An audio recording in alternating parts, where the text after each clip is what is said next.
Je me souviens de ce matin précis. La lumière blafarde de l'hôpital soulignait chaque ligne de son visage.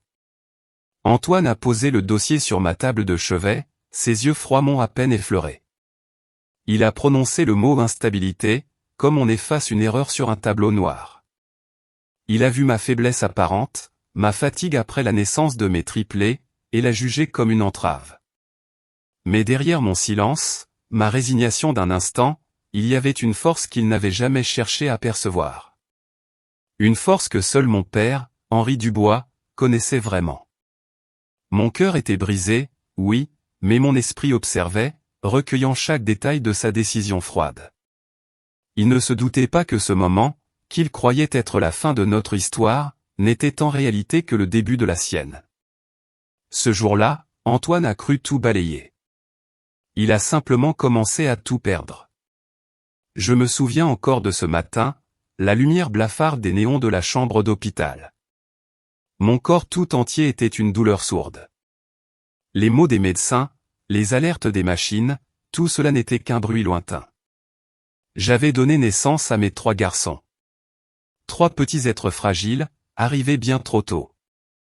Leurs cris ténus, je les entendais à peine, perdus dans ce brouillard épais de médicaments et de fatigue. Le bonheur, cet immense bonheur d'être mère, s'était à peine esquissé en moi qu'il fut écrasé. Antoine Lefebvre est entré. Il n'a pas souri.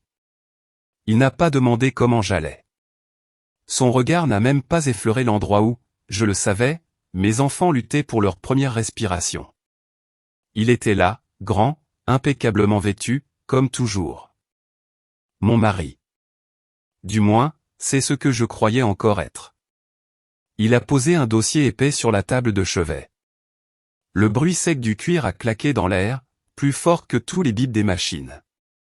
Et signe ceci, a-t-il dit, sa voix lisse, détachée, comme s'il parlait d'un contrat commercial. Il n'y avait aucune émotion. Rien. Un autre arrangement est terminé. Je ne peux pas construire mon avenir avec ce genre d'instabilité. Il parlait de notre mariage. Il parlait de mes bébés. Il parlait de moi. Mes yeux se sont brouillés. Est-ce l'effet des drogues, me suis-je demandé, ou bien mon cœur qui se fracturait en silence? J'ai cherché sur son visage une trace de l'homme que j'avais aimé. Celui qui me murmurait des promesses sous le ciel de Paris, qui pressait ma main contre son cœur en jurant que je ne ferais jamais face au monde seul. Mais l'homme devant moi était un étranger. Un vide sidéral. Derrière la vitre de ma chambre, j'ai aperçu Camille Bernard. Mon ancienne amie. Elle était là, aux côtés d'Antoine, son air poli dissimulant mal un sourire triomphant. Ce petit rictus, je l'ai vu. Il a confirmé tout ce que je craignais, tout ce que mon corps à vif refusait d'admettre. Ils avaient tout planifié. Ils attendaient mon moment le plus faible. Une infirmière a marqué une pause à la porte, ses yeux s'écarquillant à la vue des papiers de divorce. Mais Antoine a fait un pas de côté, bloquant toute possibilité d'aide, tout espoir de dignité. J'ai senti ma respiration se couper. Mon monde s'effondrait en temps réel. Ma santé était fragile, mes bébés luttaient pour leur vie, et mon mariage venait d'être détruit sans le moindre avertissement. J'ai levé une main tremblante vers les papiers. Quelque chose en moi s'est fissuré si profondément que je n'étais pas certaine de pouvoir un jour me reconstituer. Mais Antoine avait fait un calcul terrible. Il ne savait pas. Il ne savait pas ce qu'il était en train de jeter. Il ne savait pas qui j'étais vraiment. Il ne savait pas qu'il était en train de trahir l'épouse de son rival dangereux. Le silence qui a suivi le claquement de la porte, quand Antoine est parti, était plus lourd que l'air stérile de la maternité. Mon souffle haletait. Allongé là, impuissante, mon corps engourdi par l'épidurale, mon esprit tentait de saisir ce qui venait de se produire. Ce n'était que quelques heures plus tôt que je luttais pour ma propre vie. Les complications de l'accouchement des triplés avaient failli m'emporter. Je me souviens des cris des médecins, des alarmes stridentes, puis du noir. Et maintenant, en émergeant de cette obscurité, je n'étais accueilli ni par le réconfort, ni par l'amour, mais par une trahison livrée avec une précision chirurgicale. Pourtant, il y eut un temps un temps pas si lointain, où Antoine m'avait semblé être la lumière même. Je me souviens de nos premiers mois ensemble, ces nuits parisiennes où la ville entière semblait nous appartenir. Paris, avec ses lumières scintillantes, son air imprégné d'histoire, devenait la toile de fond de notre amour naissant. Nous nous promenions le long de la Seine, les reflets des ponts dans l'eau murmurant des promesses éternelles. Il me tenait la main, et son regard, alors, me semblait rempli d'une affection sincère. Il m'a demandé en mariage sous la tour Eiffel, un soir où elle scintillait comme 1000 étoiles tombées du ciel. C'était un tableau parfait. Des mots doux, des gestes tendres. Il m'avait dit qu'il ne pouvait pas imaginer sa vie sans moi. Il parlait de notre avenir, d'une maison de famille spacieuse sur la Côte d'Azur, où il enseignerait à nos enfants à nager, où nous vieillirions ensemble, heureux et épanouis. Il m'avait pressé contre lui, et son cœur battait fort. Je l'avais cru. Chaque mot, chaque promesse. J'avais construit mon monde autour de ses fondations, aussi solides me semblait-il que les pierres de Notre-Dame. J'étais Solène Dubois, issue d'une famille respectée, mais j'avais toujours vécu une vie assez discrète, loin des feux des projecteurs de mon père, Henri Dubois, et de son groupe Dubois. Antoine, lui, était un homme d'affaires brillant, le PDG de Groupe Lefebvre, une étoile montante du monde financier parisien. Je voyais notre union comme un équilibre, sa force, mon calme. Je me suis dit que c'était une chance. Une chance immense. Mais allongé là, dans le silence de ma chambre d'hôpital, ces souvenirs de la Côte d'Azur et de Paris scintillante se heurtaient à la dure réalité des papiers de divorce posés sur ma table. Ce nous qu'il avait tant promis, ce nous qu'il avait tant dépeint avec des mots si doux, n'était qu'un mensonge. Un fragile château de cartes. J'ai alors commencé à me demander, avec une tristesse nouvelle, si tout cela n'avait été qu'une façade. Si, dès le début, mes sentiments n'avaient été qu'un outil. Un simple moyen pour lui. Était-ce une façon de me conquérir, moi, la fille d'Henri Dubois, son rival silencieux?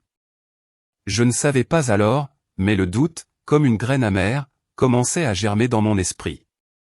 Les mois ont passé, ou plutôt, ont filé entre mes doigts comme le sable fin. Après l'éclat des premiers temps, une ombre subtile s'est étendue sur notre mariage. Antoine était de plus en plus absent. Ses appels téléphoniques se faisaient plus rares, ses retours à la maison, plus tardifs.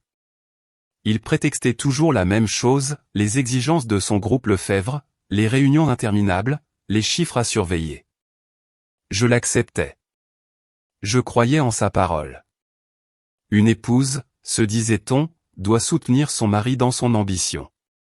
Puis, Camille Bernard est entrée, ou plutôt, a pris une place de plus en plus importante dans nos vies. Au début, ce n'était rien de plus qu'une amie, ou du moins, c'est ce que je croyais. Elle se présentait comme sa conseillère, sa collaboratrice la plus proche, sa seconde main au sein de l'entreprise. Antoine parlait d'elle comme d'un atout indispensable. Elle était partout. Elle organisait ses rendez-vous, l'accompagnait aux événements mondains où je ne me sentais plus à ma place. Elle m'adressait toujours des compliments, avec un sourire doux.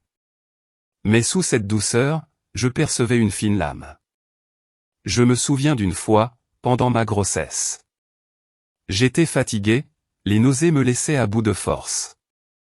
Camille m'avait dit, avec un air concerné, « Ma chère Solène, tu devrais te reposer davantage. Antoine a besoin d'une femme forte à ses côtés, une femme qui puisse le suivre dans son ascension. Il ne faut pas que tu sois un poids, n'est-ce pas ?» Ces mots, dits si gentiment, résonnaient en moi comme un reproche. Un poids. Je le suis devenu, n'est-ce pas? Les articles de presse ont commencé à affluer. Des photos d'Antoine et Camille, toujours côte à côte, souriants, complices, lors de réceptions ou de défilés de mode. Les légendes louaient la duo de choc du groupe Lefebvre, la puissance du couple professionnel. Parfois, un petit paragraphe, presque anodin, mentionnait Solène Dubois, l'épouse discrète, souffrant de fatigue ou se reposant dans l'intimité de son foyer. Ces mots me piquaient. Mais je me taisais. Je me disais que c'était le prix à payer pour l'ambition de mon mari.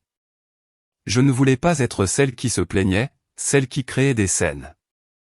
Quand j'ai découvert que j'attendais des triplés, j'étais empli d'un mélange de joie immense et d'une appréhension certaine. Les complications ont rapidement suivi, m'obligeant à un repos forcé. J'étais alité, mon corps me faisait souffrir. J'avais besoin de soutien. Mais Antoine est devenu encore plus distant. Il me rendait visite rapidement, l'air préoccupé, parlant toujours de travail. Ses caresses étaient rares, ses mots d'encouragement, mécaniques. Je sentais son impatience, son agacement même. Mes enfants, notre famille, qui devait être notre plus grande joie, étaient devenus pour lui une contrainte. Un poids. Exactement comme Camille l'avait dit. Antoine a besoin d'une femme forte à ses côtés, cette phrase, répétée dans mon esprit, prenait tout son sens. Je n'étais plus cette femme. J'étais une femme alitée, fragile, épuisée. Mais cette faiblesse, je le savais au fond de moi, n'était pas celle que Camille et Antoine percevaient. Ma faiblesse n'était pas mon corps fatigué, mais mon silence. Mon incapacité à réagir. Mon acceptation d'une situation qui me détruisait à petit feu. Je n'avais pas encore compris. La porte de ma chambre s'est ouverte doucement. J'ai levé les yeux, m'attendant à voir une infirmière ou peut-être mon père, même si l'idée me semblait lointaine. Mais c'était un homme. Je le reconnaissais. Victor Durand. Le conseiller juridique principal de Groupe Lefebvre. Un homme réputé pour son professionnalisme glacial et sa loyauté inébranlable envers Antoine. S'il était là, je savais que quelque chose n'allait pas. Quelque chose de plus grave encore que la trahison d'Antoine. Il s'est avancé, refermant la porte derrière lui avec une discrétion presque révérencieuse. Son visage, d'habitude impassible comme la pierre, portait une tension inhabituelle. « Madame Dubois » a-t-il commencé, sa voix grave, « je ne devrais pas être ici. Mais vous méritez de connaître la vérité avant qu'il ne soit trop tard. » Mon cœur a fait un bond. Quelle vérité ?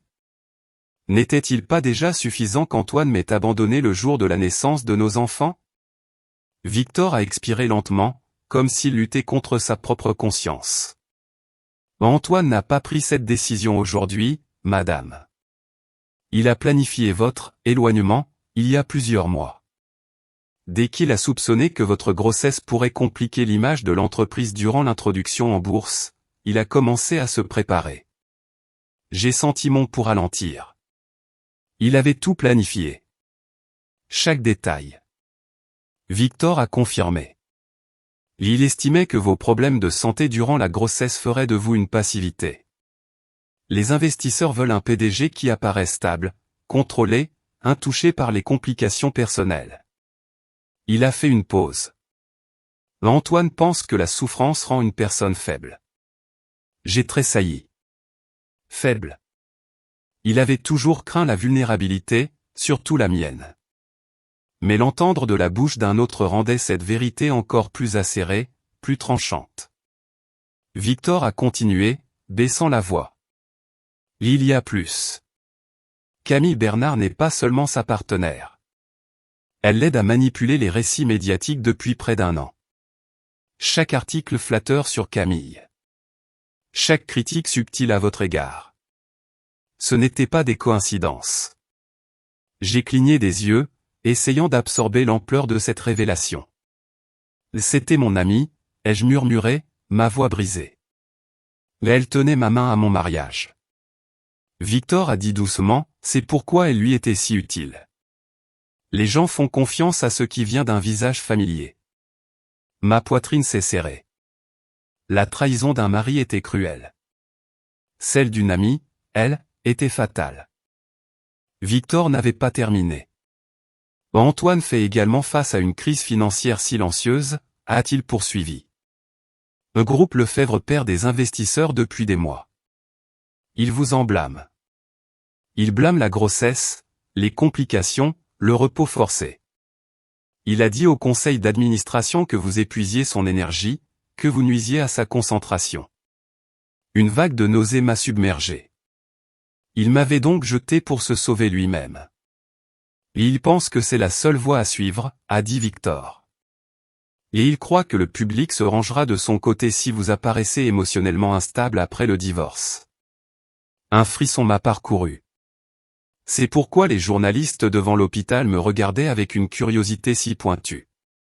Camille avait déjà mis son plan à exécution. Je n'étais pas seulement abandonnée. On me dépeignait comme fragile, dramatique, incompétente. Une passivité. Pourquoi me dites-vous cela, ai-je chuchoté. Victor a hésité. Parce que j'ai vu ce qu'il est devenu.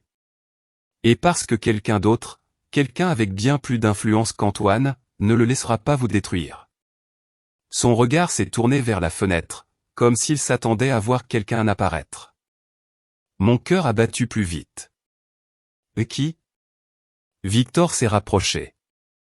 La personne qui surveille chacun des mouvements de groupe Lefebvre. L'homme que Antoine craint plus que de perdre son empire. Votre père. Henri Dubois. Mon pouls battait la chamade dans mes oreilles. Mon père. Henri Dubois.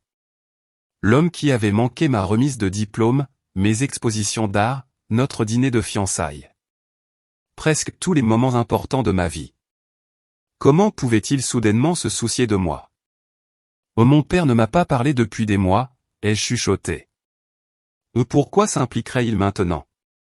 La mâchoire de Victor s'est serrée. Parce qu'il ne connaissait pas la vérité jusqu'à ce soir. Mon souffle s'est coupé.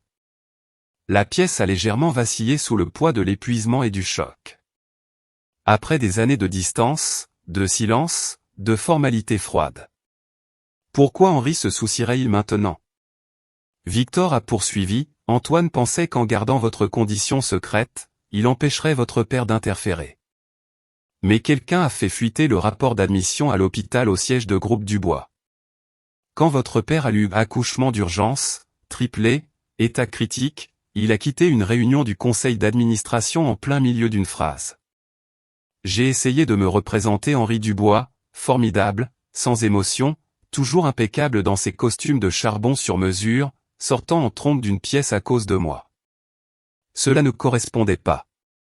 Pas avec l'homme avec qui j'avais grandi.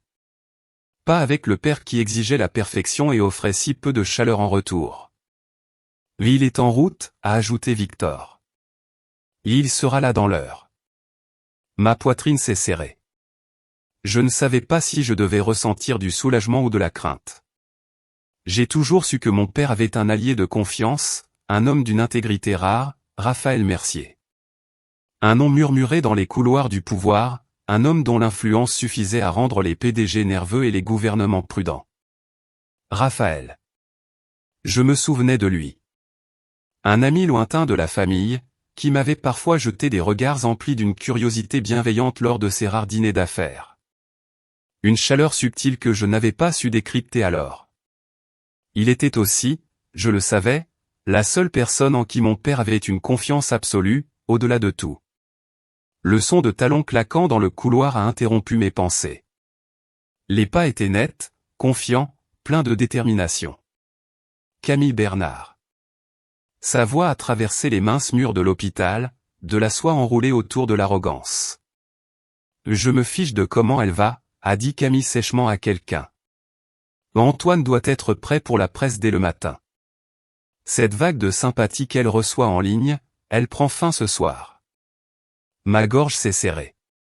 Le monde avait à peine appris que j'avais accouché, et Camille était déjà en train de planifier ma chute.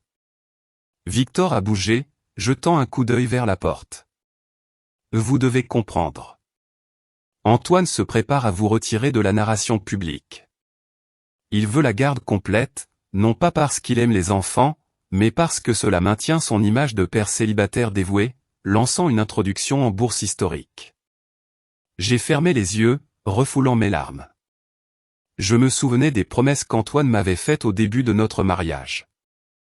Les doux contacts, les rêves murmurés, les dîners surplombant le ciel de Paris. Comment tout cela était-il devenu ça?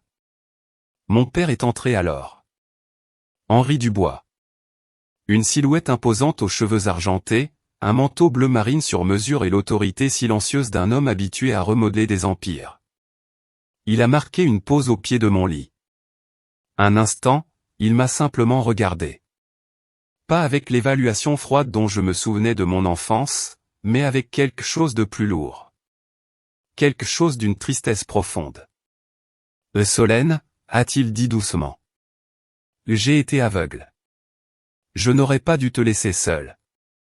J'ai cligné des yeux. Les mots me semblaient irréels venant de lui. Henri Dubois ne s'excusait jamais. Pas auprès des membres du conseil, pas auprès de ses ennemis, et certainement pas auprès de sa famille. Mais j'étais trop épuisé, trop brisé pour l'assimiler. Mon corps tremblait du traumatisme de la naissance, de la trahison, et maintenant du poids de la présence inattendue de mon père. Je ne peux pas rester à Paris, elle chuchotait, ma voix se brisant. Pas comme ça. Henri s'est rapproché. Tu ne resteras pas ici une heure de plus. J'ai organisé un transport privé, du personnel médical, de la sécurité. Tout ce dont toi et les enfants avaient besoin. Je me suis recroquevillé en essayant de bouger. Je ne peux pas le combattre en ce moment, père. Je n'ai même pas la force de me lever. Il a répondu, tu n'as pas besoin de force. Tu as juste besoin de temps. J'ai détourné le regard, ma poitrine se serrant d'humiliation. Antoine pense que je suis faible. Camille est déjà en train de manipuler le récit. Ils me détruisent dans la presse. J'ai vu les gros titres. Épouse troublée lutte après une grossesse difficile. Ils veulent que le monde croie que je suis instable et le monde le croira, a dit Henri, avec franchise. Si tu restes ici. Il n'était pas cruel. Il était honnête. C'était sa manière. J'ai senti des larmes brûler mes yeux. Pour la première fois depuis l'accouchement, je me suis permis de pleurer. Non pas par peur, mais par la réalisation que je n'avais plus nulle part où me tenir. Henri m'a regardé, son expression tendue. Puis, de manière inattendue, il a tendu la main et l'a posée sur mon épaule. « Laisse-moi arranger cela », a-t-il dit. « Viens avec moi. Récupère. Quand tu seras prête, nous l'affronterons ensemble. » Sa voix portait une assurance que seule la puissance pouvait donner. Mais ce n'était pas son influence dont j'avais besoin. C'était l'évasion. Un sentiment de protection. Une infirmière a poussé un petit coup fin contenant mes 3 bébés délicats. La vue de leurs petits visages, de leurs petits poings, luttant pour la vie, a fait éclater quelque chose en moi. Je ne veux pas qu'ils grandissent ici, elle chuchotait. Pas dans un monde où leur père traite les gens comme des actifs. Henri a hoché la tête. Alors nous partons ce soir. Le plan s'est mis en mouvement avec une efficacité silencieuse, celle que seuls les hommes de pouvoir comme mon père, Henri Dubois, savent manier. L'ambulance privée n'avait pas de sirène, pas de gyrophare voyant. C'était un cocon, me protégeant des regards curieux, des murmures, de la cruauté du monde extérieur. Mes triplés, si minuscules, étaient installés dans leurs couffins médicaux, respirant doucement. Le trajet depuis Paris, je ne l'ai pas vraiment perçu. J'étais encore à moitié endormi, le corps lourd, l'esprit embrouillé. Mon père, lui, était un roc à mes côtés. Il parlait doucement, avec le personnel soignant, s'assurant que chaque détail était parfait. Nous sommes arrivés en Bretagne, à la villa de Raphaël Mercier. C'était un lieu de calme absolu, isolé, surplombant l'océan, loin des bruits de la ville, loin des caméras. La maison, vaste et lumineuse, semblait m'envelopper d'une douce protection. Je me souviens des odeurs de pin et de sel marin qui pénétraient par les fenêtres ouvertes, un contraste apaisant avec l'odeur d'hôpital. Là-bas, j'ai commencé ma convalescence. Ce n'était pas seulement une guérison physique, c'était une reconstruction de mon âme. Mes fils étaient ma raison de me lever, ma raison de respirer, ma raison d'être. Chaque petit mouvement de leurs mains, chaque souffle léger, était une promesse de vie, une encre me retenant au présent. Les premiers jours furent une épreuve. La fatigue m'accablait, le souvenir des mots d'Antoine me vrillait l'esprit. Je me sentais vide, épuisé, une coquille laissée sur une plage après la marée. Mais je n'étais pas seul. Le personnel médical veillait sur mes bébés avec une tendresse infinie. Raphaël, il était là, une présence discrète, presque invisible, mais si rassurante. Il ne posait pas de questions. Il ne me pressait pas. Il m'offrait un espace, un temps, une protection. Mon père, Henri, venait régulièrement. Il observait, parlait peu, mais son regard, enfin, portait une tendresse que je n'avais pas connue enfant. Pourtant, le monde extérieur ne m'oubliait pas. Les écrans de télévision, discrètement installés dans mon salon, retransmettaient les nouvelles. Antoine avait lancé une campagne de presse féroce, digne des tactiques les plus basses. L'épouse du PDG de Groupe Lefebvre, Solène Dubois, aurait abandonné ses triplés prématurés, souffrant d'une grave dépression postpartum, annonçait une présentatrice d'une voix neutre, mais avec des images soigneusement choisies. Antoine apparaissait, l'air grave, la voix pleine d'une fausse douleur. Il disait prier pour moi, pour ma stabilité mentale. Camille Bernard, elle, se tenait à ses côtés, jouant parfaitement son rôle d'amie compatissante et de soutien indéfectible. Chaque mot était un coup, chaque image, une flèche. Il ne me laissait aucune chance. Il dépeignait mon absence comme une fuite égoïste, ma faiblesse physique comme une fragilité mentale. Mon nom, celui de mon père, le groupe Dubois, était traîné dans la boue, indirectement, subtilement. La colère, une colère que je n'avais jamais ressentie, a commencé à gronder en moi. Non pas une colère bruyante, mais une fureur froide, déterminée. Je ne pouvais plus rester silencieuse. Je ne pouvais pas laisser ces mensonges détruire non seulement ma réputation, mais aussi l'avenir de mes enfants, l'honneur de mon père. L'illusion que la vérité se ferait jour d'elle-même, sans mon intervention, s'est brisée. J'ai compris que la vérité, il fallait la crier, la prouver, la défendre. Raphaël et mon père ont vu cette transformation.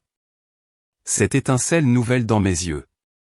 Il est temps, Solène, a dit Henri un après-midi, posant un épais dossier sur la table basse. Antoine joue un jeu dangereux. Nous devons comprendre ses règles pour le battre. Le dossier contenait des documents financiers, des organigrammes du groupe Lefebvre. Des chiffres, des termes complexes qui m'étaient autrefois étrangers. Raphaël a commencé à me guider. Il venait chaque jour. Nous nous asseyions ensemble, la mère pour seul témoin. Ceci est un bilan, Solène, expliquait-il, sa voix calme et posée. Et il raconte l'histoire d'une entreprise. Ce qui entre, ce qui sort. Ce qui est réel, ce qui est caché. Il m'a appris à lire entre les lignes, à débusquer les anomalies, à comprendre les stratégies d'Antoine. Il m'a montré comment l'introduction en bourse qu'Antoine préparait n'était pas seulement une affaire de croissance, mais aussi un moyen de masquer des difficultés, de consolider son pouvoir, et de se prémunir contre les attaques, notamment celles de mon père. Chaque jour, c'était un nouveau chapitre. Je passais des heures à étudier, le matin avec Raphaël, l'après-midi seul, à relire les documents, à faire des liens. Mon esprit, qui s'était senti si lourd et engourdi, s'est éveillé. Je posais des questions. Des questions précises. Je commençais à voir le monde d'Antoine non pas comme un chaos incompréhensible, mais comme un système, un jeu d'échecs complexe. Les pièces s'agitaient, les pions avançaient, les fous attaquaient. Je n'étais plus un pion inerte. Je devenais une joueuse. Je me souviens d'une après-midi, j'étais plongé dans des rapports de flux de trésorerie. Une anomalie m'a sauté aux yeux. Une série de transactions complexes, cachées sous des filiales, des millions d'euros déplacés avec une subtilité trompeuse. C'était une fraude. Une manipulation. Raphaël, ai-je dit, mon doigt pointé sur une ligne. Ceci n'est pas normal. Il a regardé, ses yeux ont brillé. Tu as vu juste, Solène. C'est le genre de choses qu'Antoine espérait garder secrète. Le genre de choses qui peut le faire chuter. Ce n'était pas seulement de la finance. C'était une leçon de vie. J'apprenais à ne plus être aveugle, à ne plus accepter les apparences. La valeur du savoir, de l'autonomie, de la compréhension. La faiblesse que j'avais ressentie à l'hôpital, cette incapacité à me défendre, s'est transformée en une détermination froide. Je ne voulais pas simplement survivre. Je voulais me battre. Pour mes enfants, pour ma dignité, pour mon nom. Raphaël observait ma transformation avec un mélange de fierté et de tendresse. « Tu n'es plus la même femme qu'il a abandonnée, Solène », m'a-t-il dit un soir, alors que le soleil se couchait sur l'océan, peignant le ciel de couleurs flamboyantes. « Tu es en train de devenir quelqu'un de bien plus dangereux pour lui. » Je l'ai regardé. Mon regard était désormais ferme, confiant. « Il pense que tu es faible, Solène. Prouve-lui qu'il a tort. » Ces mots ont résonné en moi, clairs, nets. Ce n'était pas une suggestion. C'était un appel. Et j'étais prête à y répondre. Mon silence avait été ma prison. Désormais, il serait ma force. Le temps de l'apprentissage en Bretagne touchait à sa fin. Chaque jour passé à la villa de Raphaël, chaque heure plongée dans les chiffres du groupe Lefebvre, avait été une étape vers cette nouvelle Solène. La femme blessée de l'hôpital était partie. À sa place se tenait une autre femme. Une femme consciente de sa valeur, de ses forces, et surtout, de l'enjeu réel de cette bataille. J'avais compris qu'Antoine ne s'arrêterait jamais. Qu'il continuerait à me détruire tant que je resterais dans l'ombre. Il était temps de l'affronter. Mon père, Henri, avait orchestré mon retour avec une précision chirurgicale. Pas de fausse modestie. Pas de cachette. Il fallait frapper là où Antoine se sentait le plus intouchable. Le gala annuel de la Fondation Éclat, à l'hôtel Ritz Paris. L'endroit même où l'élite parisienne se rencontrait, où les réputations se faisaient et se défaisaient en une soirée. Antoine y serait, bien sûr. Il cherchait à consolider son image de père célibataire dévoué, à achever sa victoire médiatique. Je devais être là aussi. Ce soir-là, en enfilant ma robe d'une teinte ivoire, simple mais d'une élégance intemporelle, j'ai senti une étrange sérénité m'envahir. Mes cheveux, coiffés en douces vagues, encadraient un visage que je reconnaissais à nouveau. Il portait les traces de l'épreuve, certes, mais aussi la marque d'une détermination nouvelle. Raphaël est entré dans la pièce, son souffle s'est légèrement coupé en me voyant. Il n'a rien dit. Son regard, intense, exprimait tout le respect et la confiance qu'il me portait. C'était la validation dont j'avais besoin. « Je suis prête », ai-je dit, ma voix calme et assurée. L'hôtel Ritz était un écrin de luxe, baigné de lumière tamisée. Des arrangements floraux imposants, des orchidées blanches, ornaient les escaliers de marbre. Un quatuor à cordes jouait une mélodie douce, mais en moi, c'était le tambour d'une bataille qui résonnait. Les flashs des appareils photo crépitaient, éclairant les visages souriants, les toilettes somptueuses. Antoine était, comme prévu, au centre de l'attention. Impeccable dans son smoking, il affichait cette expression de noble tristesse qu'il avait si bien apprise. À ses côtés, Camille Bernard, drapée dans une robe émeraude éclatante, sa main posée sur son bras avec une familiarité odieuse. Le couple parfait, pensait-il. Le tableau de la réussite et de la vertu. Les journalistes l'encerclaient. « Monsieur Lefebvre, avez-vous des nouvelles de vos enfants ? Croyez-vous que Solène soit apte à s'en occuper ?» Antoine a soupiré, une performance maîtrisée. « Je prie pour qu'elle reçoive l'aide dont elle a tant besoin, » a-t-il murmuré, baissant les yeux avec une feinte humilité. Camille s'est penchée vers lui, son sourire esquissant une victoire déjà acquise. Puis, nous sommes entrés. Raphaël à mes côtés, sa présence forte et indéfectible.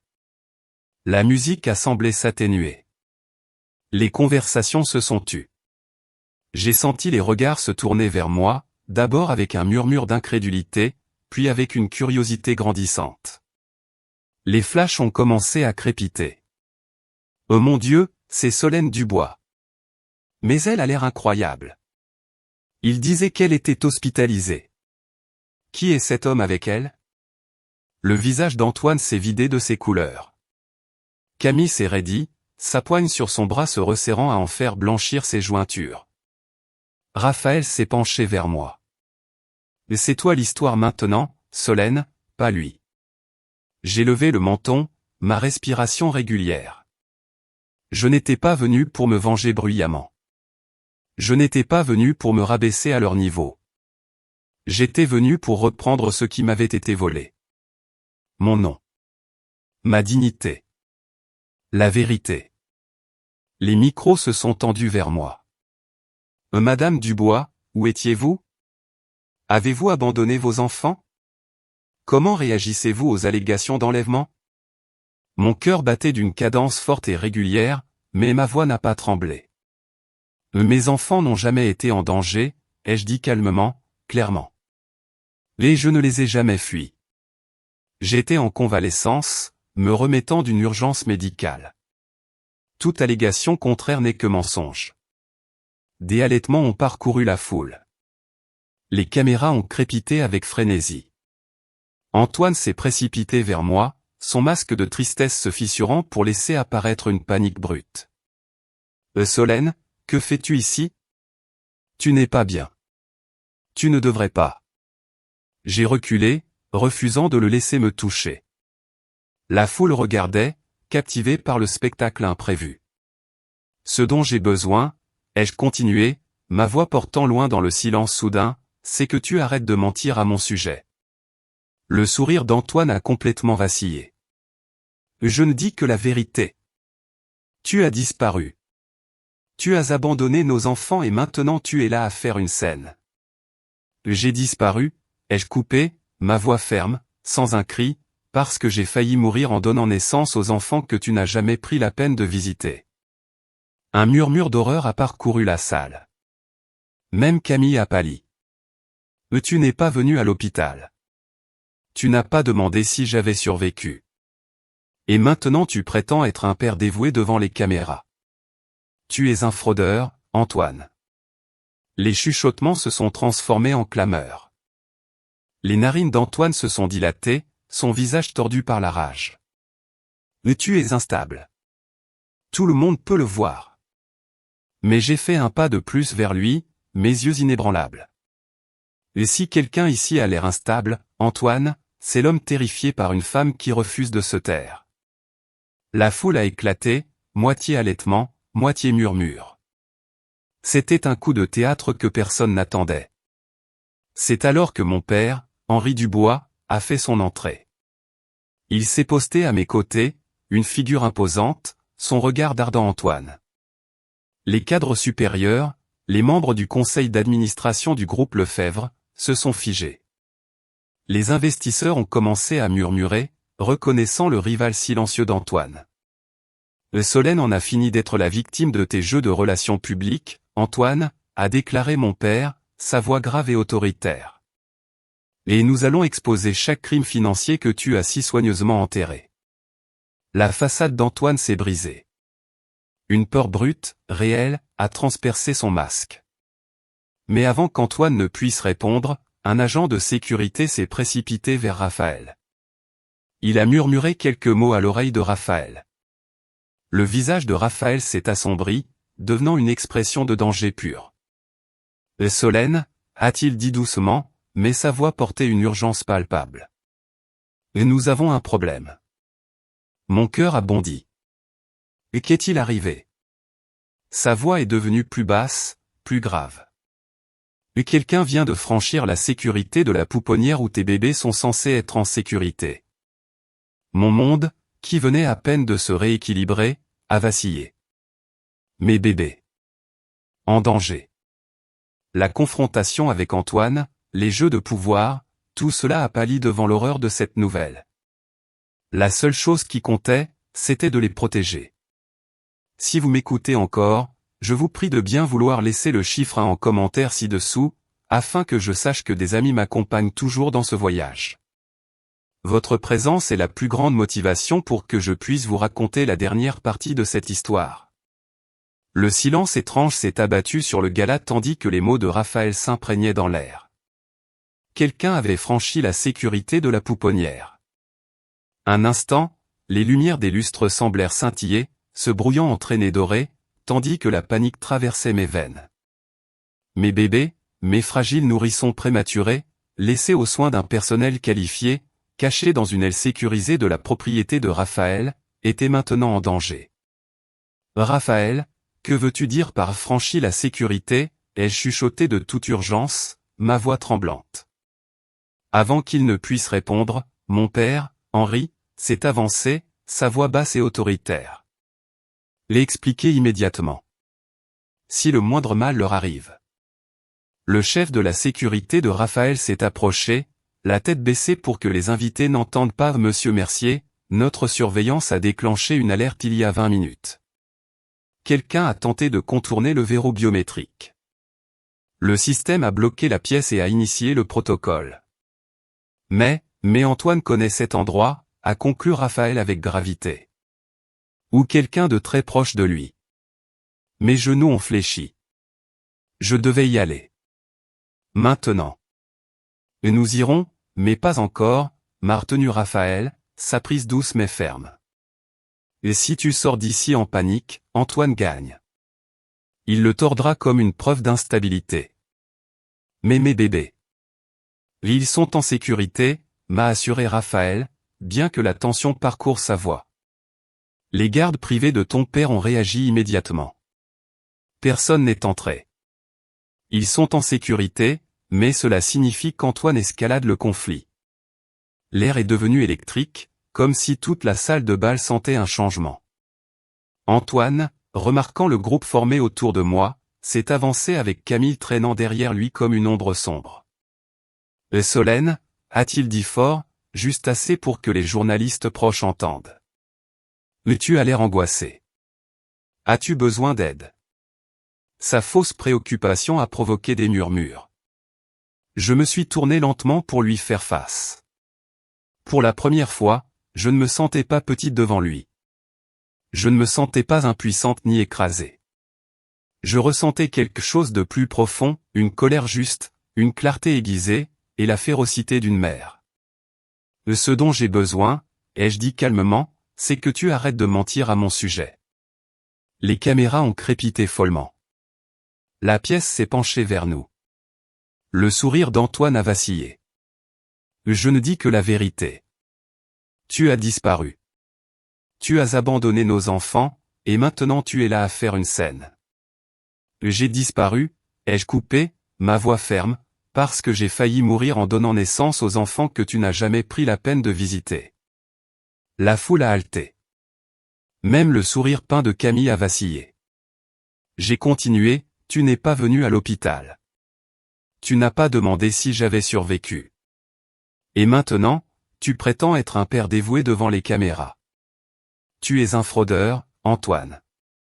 Les murmures se sont transformés en vagues dans la salle de bal. Les narines d'Antoine se sont dilatées. Mais tu es instable. Tout le monde peut le voir. Mais j'ai fait un pas de plus, mes yeux inébranlables. Et si quelqu'un ici a l'air instable, c'est l'homme terrifié par une femme qui refuse de se taire. La foule a éclaté, moitié halètement, moitié murmure.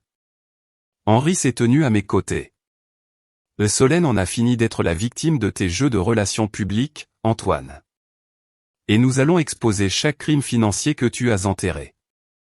La façade d'Antoine s'est visiblement fissurée, une vague de vraie peur sous la surface. Mais avant qu'il ne puisse répondre, le téléphone de Camille a vibré. Elle a jeté un coup d'œil à l'écran, et son visage est devenu pâle. Raphaël l'a observé attentivement. « Et qu'est-ce que c'est » Camille a dégluti difficilement. « C'est un mandat. » Sa voix tremblait. L'autorité des marchés financiers vient d'ouvrir une enquête sur Groupe Lefebvre. Les caméras ont crépité follement tandis que les journalistes se précipitaient. Antoine s'est tourné vers Camille. « Que as-tu fait » Mais avant que Camille ne puisse parler, les portes de la salle de bal se sont ouvertes en trombe. Un agent de sécurité s'est précipité, balayant la foule du regard jusqu'à ce qu'il trouve Raphaël. Il s'est dirigé vers nous, essoufflé. Monsieur Mercier, monsieur, il y a eu une deuxième tentative d'effraction. Mon cœur s'est arrêté. Où, ai-je chuchoté. Le garde a dégluti, sa voix tremblante. Au hangar de l'aéroport. Quelqu'un essaie de prendre vos enfants. Pendant un instant, le hangar entier s'est dissous dans un pur bruit. Des cris, des pas, l'écho métallique du coup de feu rebondissant sur les murs d'acier. Antoine gisait sur le sol, se tordant, serrant son épaule. Pas mort, pas même gravement blessé. Victor Durand n'avait pas visé à tuer, seulement à humilier. Une blessure symbolique pour un homme qui ne se souciait que de son image. Mais personne ne se concentrait sur Antoine. Le cri de Chloé, elle a pris l'autre bébé, avait détonné dans le hangar avec une force bien plus grande que le coup de feu lui-même. J'ai senti mon monde entier basculer, ma vision se brouillant de panique. Un autre bébé disparu. Non. Non. Non. J'ai suffoqué, trébuchant en avant. Où? Qui? Chloé. Qui a pris mon enfant? Chloé s'est effondrée sur la rampe, tremblant violemment. Je n'ai pas vu son visage. Quelqu'un a attrapé le porte-bébé. C'est arrivé si vite. Camille s'est précipitée vers sa sœur, les yeux sauvages. Dans quelle direction, Chloé? Dis-nous. Chloé a sangloté plus fort. Elle a dit qu'elle était là pour réparer ce que Camille avait ruiné. Elle a dit que le bébé ne méritait pas cette vie. Elle a dit. Le visage de Camille s'est vidé de toute couleur. J'ai vu la vérité la frapper de plein fouet. Camille, a dit Raphaël d'une voix sèche. Et qui dirait une chose pareille? Camille a secoué la tête. Non. Non, ce n'est pas possible. Elle ne le ferait pas. Et Camille, a aboyé Henri. Et qui dirait ça? La voix de Camille s'est brisée en morceaux. Ma mère. Le hangar est redevenu silencieux. Raphaël a regardé, incrédule. Ta mère? Ta mère est impliquée là-dedans. Camille a couvert son visage, sanglotant. Elle détestait que je travaille dans les relations publiques. Détestait que je veuille monter au groupe Lefebvre. Elle disait que j'étais corrompu, qu'Antoine était corrompu. Elle blâmait Solène pour tout ce qu'Antoine m'avait fait. Elle disait que les bébés grandiraient dans un monde toxique. Elle a dû craquer. J'ai reculé. Mon enfant entre les mains d'une femme assez instable pour justifier un enlèvement comme une protection. Raphaël m'a attrapé avant que je ne puisse m'effondrer. Solène, respire. Nous retrouverons ton bébé. Je te le jure. Mais où l'emmène-t-elle, ai-je haleté. Vous? Un garde a fait irruption, essoufflé. Nous avons localisé une brèche de sortie du côté est. Quelqu'un déguisé en agent d'entretien a quitté les lieux en transportant un porte-bébé de voyage. Véhicule, a exigé Henri. Une Toyota Camry argentée. Sans plaque. Se dirigeant vers le pont. Camille s'est effondrée. C'est la voiture de ma mère. Oh mon Dieu. Je me suis dégagé des bras de Raphaël. Nous devons y aller maintenant. Mais avant que quiconque ne puisse bouger, une deuxième équipe de garde a couru à l'intérieur. Monsieur Mercier, a crié l'un d'eux. Nous avons récupéré les images de la rampe. Il y a quelque chose que vous devez voir. Il a tendu la tablette avec des mains tremblantes. Raphaël a appuyé sur lecture. Les images montraient Chloé glissant. Moi bondissant. Le chaos. Mais ensuite, une femme, plus âgée, les cheveux tirés en arrière, le visage froid, est entrée dans le cadre, se déplaçant avec un calme déterminé. Elle a soulevé le deuxième porte-bébé et a disparu derrière une caisse de chargement sans que personne ne le remarque. Mais ce n'était pas seulement sa présence qui a glacé tout le monde. C'était ce qu'elle a dit à voix basse, capté faiblement sur l'audio. Ils n'élèveront pas un autre enfant dans cette famille. Pas après ce qu'ils ont fait à la mienne. Mon sang s'est glacé. Et qu'est-ce que cela signifie, ai-je chuchoté. Mais la réaction de Camille a répondu pour moi. Elle s'est effondrée à genoux, sanglotant dans ses mains. Ma mère. Elle a perdu un enfant il y a des années. Une mortinescence. Elle a blâmé l'hôpital. Elle a blâmé le système. Elle blâme tout le monde. J'ai senti mon cœur se déchirer. Mon bébé était avec une femme en deuil, instable, qui croyait qu'il était en train de le sauver. Raphaël a attrapé ses clés, sa voix devenant mortelle. Nous partons maintenant. Mais alors que nous atteignions le SUV, un autre garde a sprinté vers nous, criant « Arrêtez !» Nous venons d'avoir un signal. Les caméras de circulation l'ont repéré, quittant la ville. Mon cœur a martelé. Quelle direction ? Le garde m'a regardé avec effroi. Ouest. Vers les falaises. Les falaises. Le mot seul m'a vidé les poumons. J'ai chancelé vers le SUV, mes doigts tremblant si violemment que Raphaël a dû stabiliser la poignée de la porte pour moi. Le vent nocturne s'engouffrait sur l'aérodrome, avec un goût de sel et de danger. Le monde semblait basculer sous mes pieds. Mon bébé, mon enfant si fragile, là-bas, avec une femme qui croyait que le prendre était un acte de miséricorde. Démarre la voiture, ai-je crié, ma voix rauque. Nous perdons du temps. Raphaël a glissé sur le siège conducteur, chaque muscle de son corps tendu. Henri est monté à côté de lui, déjà en train de crier des ordres dans son téléphone. J'ai pris le siège arrière, agrippant l'appui-tête tandis que le SUV démarrait en trombe, les pneus crissant sur le tarmac. Les caméras de circulation l'ont localisé pour la dernière fois près du pont de Weston, a mis à jour un garde via le haut-parleur. Si elle se dirige vers l'ouest, elle atteindra les falaises dans 15 minutes. J'ai senti un frisson violent me parcourir. Pourquoi irait-elle là-bas ? Pourquoi les falaises ? Camille, qui avait insisté pour venir malgré les objections de Raphaël, a chuchoté à travers ses larmes. C'est là qu'elle va quand elle craque. Quand sa douleur devient trop forte, elle parle d'entendre l'océan comme son bébé l'aurait entendu. J'ai pressé une main sur ma bouche, refoulant un cri. Le SUV s'est élancé sur l'autoroute, les lumières de Paris rétrécissant derrière nous, l'obscurité engloutissant l'horizon. Raphaël a poussé le moteur plus fort, dépassant les voitures comme des fantômes dans la nuit. Henri, appel à l'avance, a ordonné Raphaël. Nous avons besoin de la gendarmerie à l'entrée des falaises et d'équipes de secours prêtes. J'essaie, a marmonné Henri. Mais la tempête qui arrive ralentit tout. Et en effet, c'était le cas. Des nuages épais griffaient le ciel, engloutissant la lune. Le vent fouettait le SUV. Le monde semblait pulser d'urgence. J'ai regardé par la fenêtre, priant, ce que je n'avais pas fait depuis des années. Et s'il te plaît, tiens bon, mon bébé. S'il te plaît. Camille a repris la parole, sa voix tremblante. Ma mère, elle n'est pas mauvaise. Elle est brisée. Quand elle a perdu ma sœur, elle a changé. Elle a commencé à croire qu'elle pouvait sauver d'autres enfants. Elle disait que le monde était trop cruel. J'ai serré les poings.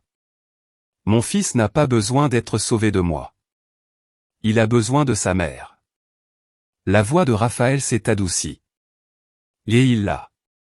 Nous les atteindrons à temps. Mais même lui ne semblait pas convaincu. Alors que nous approchions des falaises, la route s'est rétrécie, serpentant autour d'un terrain accidenté. Le vent a redoublé de force, la pluie fouettant le pare-brise.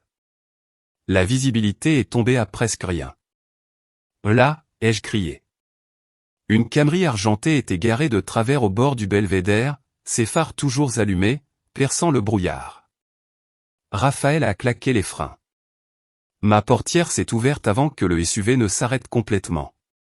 J'ai sprinté dans la tempête, ma robe trempée par la pluie, mes cheveux fouettant sauvagement mon visage. Madame Bernard, ai-je crié dans le vent. Arrêtez, s'il vous plaît. Une silhouette est apparue près du bord de la falaise, petite, tremblante, serrant le porte-bébé contre sa poitrine. Ses cheveux étaient collés à son visage, son manteau flottant comme des ailes déchirées. Je me suis approché lentement, chaque pas glissant sur la pierre mouillée. Et s'il te plaît, ai-je supplié, la voix brisée. C'est mon enfant. Laisse-moi le prendre. Il mérite la paix, a chuchoté la femme, ses yeux creux de chagrin et de confusion. Pas la douleur que ce monde apporte. Mon cœur s'est brisé. Il mérite la vie, ai-je crié. Une chance, une famille, moi.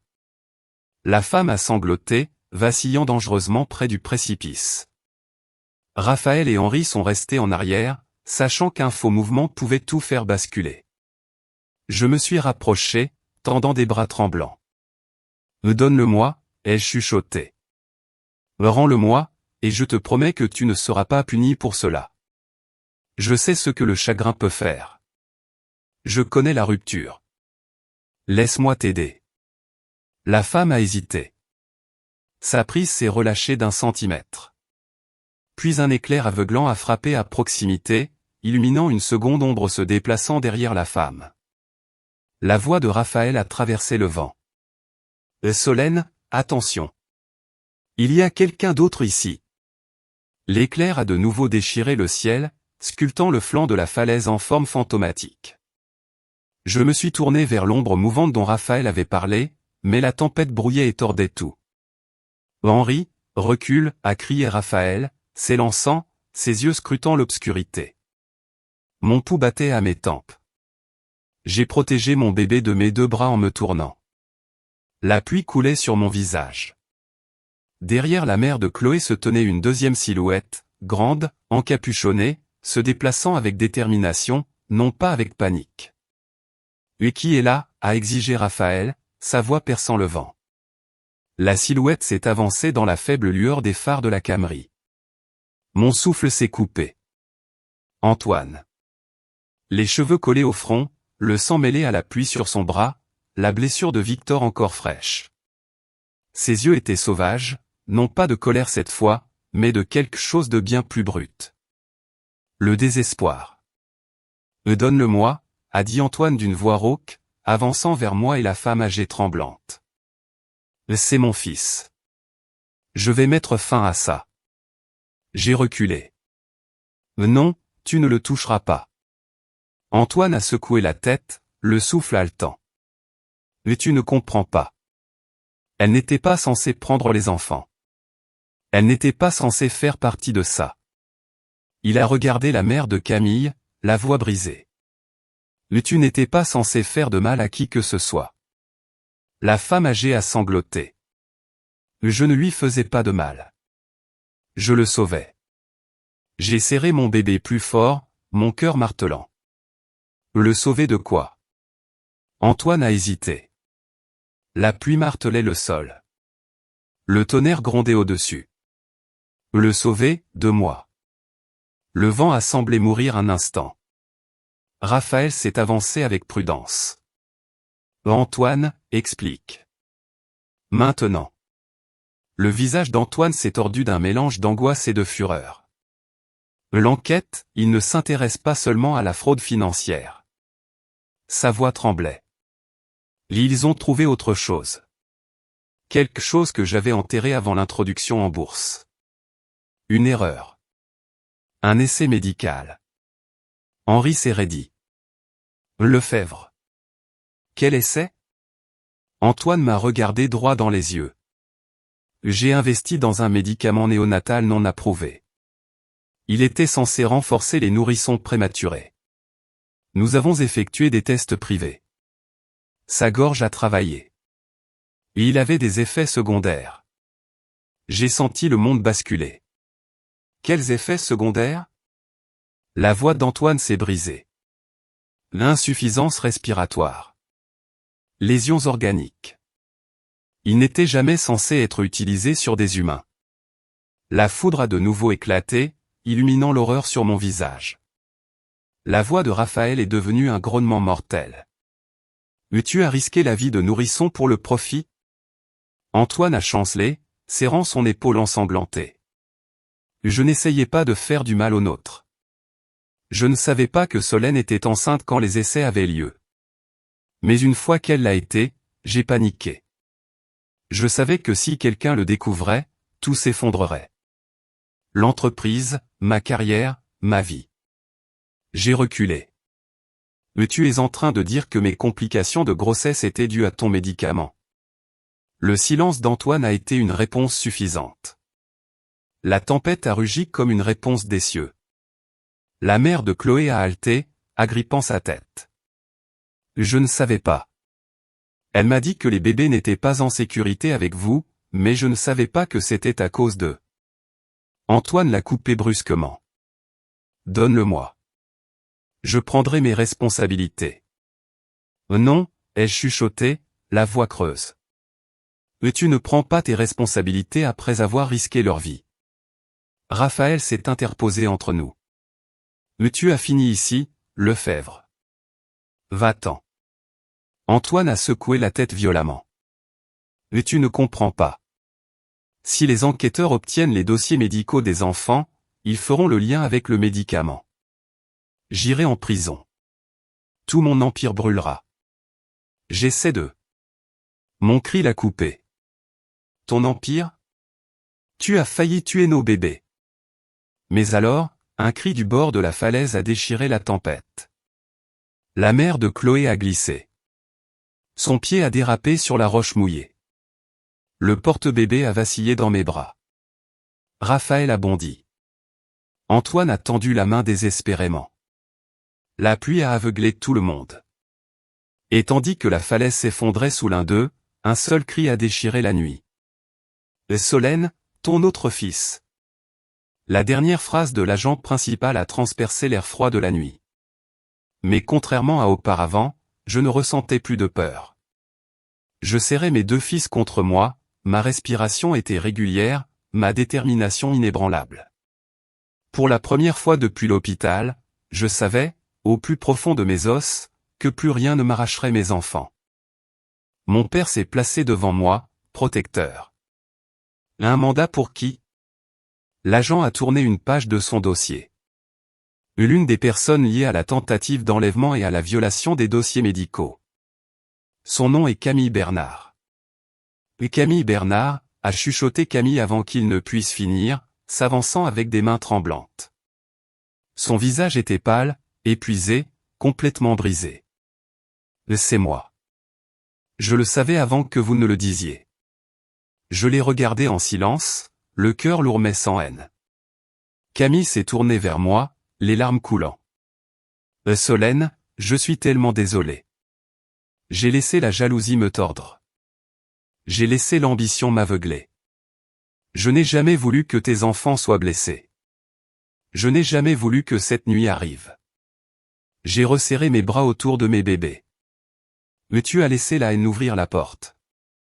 D'autres sont passés par là, mais c'est toi qui l'as ouverte. Camille a hoché la tête, tremblant. Je sais. Et j'accepterai ce qui viendra. L'agent s'est approché et a menotté Camille doucement, plus par procédure que par force. Elle n'a pas résisté. Elle m'a simplement regardé une dernière fois. Ta force? C'est ce que j'ai essayé de détruire, a-t-elle chuchoté. Mais c'est ce qui les a sauvés. Elle a été escortée à travers les lumières clignotantes. Ensuite, deux officiers ont relevé Antoine. Sa bravade avait disparu. Son arrogance était brisée. Il avait l'air petit, comme un homme qui n'avait finalement plus de mensonges derrière lesquels se cacher. Il s'est tourné vers moi. Solène, s'il te plaît, ne les laisse pas tout prendre. J'ai perdu mon entreprise. Ne me laisse pas perdre mes enfants aussi. J'ai croisé son regard. Des yeux fatigués, des yeux malhonnêtes, mais des yeux humains malgré tout. Cette décision t'appartient, Antoine, ai-je dit doucement mais fermement. Tu as fait tous les choix qui nous ont menés ici, et maintenant tu en subis les conséquences. Son visage s'est froissé. Pour la première fois, il n'avait plus d'armes. Ni l'argent, ni l'image, ni le charme. Il était simplement un homme apprenant enfin ce que la responsabilité signifiait. Alors que les officiers l'emmenaient, je n'ai ressenti aucun triomphe, seulement la clôture. Raphaël s'est placé à mes côtés, sa présence stable et chaleureuse. C'est fini, a-t-il murmuré. Mais tu es en sécurité maintenant. J'ai regardé mes fils, tous deux pleurant doucement contre ma poitrine. Nous sommes en sécurité, ai-je corrigé. Nous trois. Mon père nous a rejoints, posant une main sur l'épaule de sa fille, un geste doux, un soutien que j'avais désiré depuis l'enfance. Ta mère aurait été fière de toi, a-t-il dit doucement. Et moi, je suis fier de toi aussi. Plus que je ne l'ai jamais dit. Les larmes ont rempli mes yeux, non par la douleur cette fois, mais par une guérison tant attendue. Merci, papa. Les véhicules de secours ont commencé à se disperser. La tempête s'est calmée. La falaise n'était plus un lieu de terreur, mais un lieu de renaissance. Raphaël m'a regardé, non pas avec pitié, non pas avec peur, mais avec une admiration si profonde qu'elle ressemblait à un vœu. « Tu t'es battu pour eux » a-t-il dit doucement. « Et tu as gagné. Quand tu seras prête, j'espère pouvoir faire partie de ce qui viendra ensuite. » J'ai souri, un sourire petit, réel, fatigué, plein d'espoir. Peut-être que ensuite est exactement ce pourquoi je suis prête. Il a tendu la main. Je l'ai prise. À ce moment, le vent s'est tu, le ciel s'est éclairci, mes bébés étaient en sécurité contre mon cœur. J'ai réalisé quelque chose de profond. J'avais tout perdu ce qui était bâti sur des mensonges, et j'avais tout gagné ce qui était bâti sur la vérité. Une vie que j'avais choisie, un avenir que j'avais mérité, une famille pour laquelle je m'étais battu, et enfin, la paix. Les gyrophares s'estompaient à l'horizon, emportant avec eux les vestiges d'une nuit de chaos. Le soleil, timide d'abord, perçait enfin les nuages au-dessus des falaises, peignant l'océan d'une lumière nouvelle. Antoine, Camille, Geneviève, tous avaient été emmenés. La justice avait suivi son cours, implacable, pour chacun d'entre eux. Je serrais mes enfants contre moi, sentant leur petit corps respirer, vivant, réel. Mon père, Henri, se tenait à mes côtés, sa main posée sur mon épaule, un geste que j'avais tant attendu. Raphaël, son regard protecteur, laissait entrevoir un avenir qui, pour la première fois, ne se dessinait plus dans l'ombre. Antoine Lefebvre a tout perdu. Non pas à cause d'un manque d'argent, qu'il possédait en abondance, ni d'un défaut de pouvoir, qu'il manipulait avec une maîtrise glaçante. Sa chute fut la conséquence directe de son arrogance, de cette erreur fondamentale de juger les êtres à leur seule apparence et à leur utilité sociale. Il avait vu en moi une figure silencieuse, une compagne discrète, et surtout, l'épouse de son rival dangereux mais pas comme un être de valeur intrinsèque. Sa vanité l'avait aveuglé, lui faisant mépriser la dignité d'une épouse, la force d'une mère, et les liens invisibles qui unissaient ma famille. Il a payé le prix de cette condescendance, de cette certitude que les humains n'étaient que des pions sur son échiquier. La trahison d'Antoine n'était pas le reflet de mes prétendues faiblesses ou de mon instabilité émotionnelle qu'il tentait de projeter sur moi. Elle puisait ses racines bien plus profondément, dans ses propres insécurités et la fragilité de son ego. Antoine avait un besoin viscéral d'être adoré, d'être le pilier incontesté, l'homme sans qui rien ne serait possible. Face à une femme qui, même dans son silence, portait en elle une force tranquille, une autonomie inébranlable, et qui ne réclamait pas constamment sa validation, son monde s'est écroulé. Mon calme, ma capacité à me relever sans bruyante lamentation, ont été interprétés non comme de la résilience, mais comme une menace à son besoin d'être nécessaire, le poussant à vouloir me briser pour se sentir à nouveau maître de son univers. Ma véritable victoire, ce matin-là, ne fut pas de l'avoir humilié publiquement ou de me délecter de sa chute. Elle réside dans cette liberté intérieure que j'ai conquise. J'ai choisi de maintenir ma dignité, de partir non pas avec des cris de vengeance, mais dans un silence éloquent, sans explication superflue, sans ode à la rancune. J'ai appris à vivre en accord avec mes propres valeurs, à reconstruire une vie basée sur la vérité, l'amour inconditionnel pour mes enfants et le respect de soi. La force n'est pas dans le pouvoir exercé sur autrui, mais dans la sérénité de l'âme qui refuse d'être définie par la cruauté d'un autre. La vie, même dans ses tempêtes les plus sombres, offre toujours un chemin vers la lumière. La dignité ne se perd jamais que par notre propre choix. Vous, chers amis, dans ces moments où tout semble s'écrouler, qu'est-ce qui vous aide à retrouver votre paix intérieure? L'histoire de Solène Dubois s'achève ici. Que pensez-vous des choix de Solène face à l'adversité? Auriez-vous agi différemment si vous aviez été à sa place? Partagez vos réflexions dans les commentaires, je les lis toujours avec une grande attention et un profond respect. Et si ce récit vous a touché, vous a fait réfléchir sur la valeur des êtres, n'oubliez pas de laisser un pouce bleu, de le partager avec une personne que vous sentez qui en sera également émue, et de vous abonner à la chaîne pour ne pas manquer nos prochaines histoires.